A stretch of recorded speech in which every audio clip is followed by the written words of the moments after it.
avril 1986. Une explosion secoue une centrale en Union soviétique. Personne ne comprend encore exactement ce qui vient de se passer, mais très vite, une chose devient claire. Si rien n'est fait, la situation peut devenir incontrôlable. Et dans les heures qui suivent, quelques hommes se présentent. À ce moment-là, ce que les autorités voient n'est pas encore entièrement compris. On parle officiellement d'un accident, un problème technique, une explosion limitée à une unité d'une centrale nucléaire en Union soviétique. Très vite, un nom circule en interne, celui de la centrale concernée, Tchernobyl. Mais sur le terrain, personne ne sait encore mesurer l'ampleur réelle de ce qui vient de se produire. Les premières équipes arrivées décrivent une scène confuse, des alarmes qui hurlent, des instruments de mesure qui n'affichent plus rien de cohérent, et surtout, un feu qui ne ressemble à aucun autre. Il ne réagit pas comme un incendie classique, il est instable, comme si quelque chose brûlait, sans se consumer correctement. Très vite, les ingénieurs comprennent un point crucial. Ce n'est pas seulement une explosion, c'est une réaction en chaîne qui a été brisée, mais pas stoppée. Et à l'intérieur du réacteur de Tchernobyl, quelque chose continue d'exister, quelque chose de bien plus dangereux que le feu visible. Le cœur est exposé, et ce cœur, même endommagé, reste actif. Il chauffe, il détruit tout autour de lui. Et plus il reste dans cet état, plus la situation devient instable. Le danger principal n'est pas ce que les gens voient.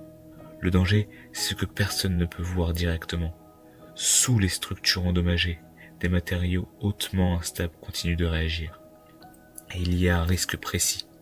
Si certaines conditions sont réunies, ce qui reste du cœur de Tchernobyl peut entrer en contact avec de l'eau présente sous la structure. Et dans ce cas, ce n'est plus un incendie, c'est une explosion de vapeur à très grande échelle. C'est à ce moment que les autorités comprennent une chose simple. Ne rien faire n'est pas une option, mais agir non plus n'est pas simple. Parce que toute intervention directe implique de s'approcher de zones où les niveaux de danger ne sont pas mesurables avec les standards habituels. Dans ce contexte, une solution émerge. Quelque chose doit être fait à la main, dans la zone la plus dangereuse de Tchernobyl. Et pour ça, il faut des hommes. Au début, personne ne les désigne. Personne ne les envoie directement. Ce sont eux qui se présentent. Ils ne reçoivent pas de discours héroïques, pas de promesses, pas de certitudes. Seulement une consigne technique. Descendre. Accéder à une zone située sous les structures endommagées de la centrale de Tchernobyl. Une zone où les capteurs ne fonctionnent plus correctement.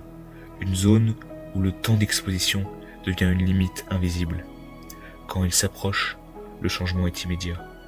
L'air semble différent, les instruments qu'ils portent commencent à saturer, les chiffres montent trop vite pour être interprétés normalement, mais ils continuent. Pas parce qu'ils ignorent le danger, mais parce qu'ils savent qu'ils n'ont pas le luxe de s'arrêter. À l'intérieur, il n'y a pas de bruit spectaculaire, juste le son des pas, le frottement du matériel, et c'est cette sensation constante que quelque chose est anormal. Chaque minute passée là-bas est une unité de temps qui pèse, plus lourd que d'habitude. Ils ne voient pas le danger, mais ils le subissent. Leur présence dans cette zone n'est pas neutre, elle a un coup immédiat sur leur corps. Et pourtant, ils continuent d'avancer, parce que la mission ne se fait pas à distance. Elle ne peut pas être déléguée. Ils atteignent la zone critique, et là, ils doivent agir directement, avec des gestes rapides, précis. Parce que rester trop longtemps n'est pas une option. Une fois la tâche accomplie, ils ressortent, sans victoire visible, sans célébration, juste avec le sentiment d'avoir empêché quelque chose qui aurait pu coûter plus cher que de l'argent. Ce que l'histoire de la centrale nucléaire de Tchernobyl t'apprend, ce n'est pas une histoire de technique, non, c'est une histoire de décision. Premièrement, ne pas agir est aussi une décision. Quand tu laisses un problème sans réponse, tu choisis qu'il évolue sans toi. Et souvent, il évolue dans le mauvais sens. Deuxièmement, tu repousses plus de choses que tu ne penses. Une conversation, une décision, un changement. Et chaque jour de retard ne supprime pas le problème, il l'augmente. Troisièmement, il existe un moment où l'inconfort de l'action devient inférieur au coût de l'inaction. Et si tu ne le vois pas à temps, tu en payes le prix cher. Des hommes se sont présentés dans la centrale de Tchernobyl sans garantie, sans certitude, avec une seule réalité.